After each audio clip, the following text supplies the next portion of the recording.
Representation చేస్తే అది ZP chairman గారికి కలెక్టర్ గారికి మీరు రిప్రజెంటేషన్ చేస్తే ఖచ్చితంగా దాన్ని మీరు పూర్తిగా నెక్స్ట్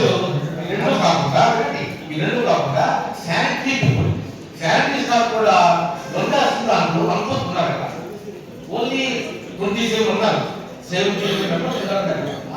శానిటరీ స్టాఫ్ కేవలం 20 మంది ఉన్నారు. శానిటరీ స్టాఫ్ పెట్టుకోవట్లా. శానిటరీ స్టాఫ్ పెట్టుకోకపోతే ఏమవుతుంది?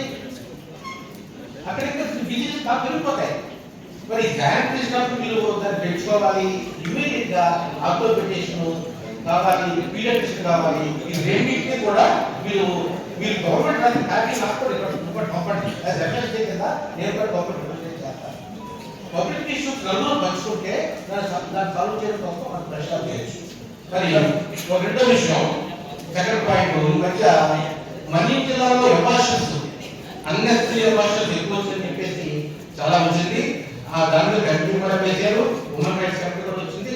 ఏంటి నిజంగా ఎబార్షన్స్ జరుగుతున్నాయా, కాకపోతే గవర్నమెంట్ ఇచ్చే టార్గెట్లు మీరు దాన్ని మీటడానికి లేని ప్రెగ్నెన్సీ ఉందని చెప్పి ఆ తర్వాత ఎబార్షన్ చెప్పేసి ఒక రికార్డ్ వర్కింగ్ అలా చేస్తున్నారా? ఆ విషయం మీద కూడా మీరు చెప్పకుండా కోరుతున్నాను. సో నేను ఫస్ట్ జగన్మోహన్ హాస్పిటల్కి ఆ ఏరియా వైజ్ ప్రపోజ్ చేస్తారు సార్.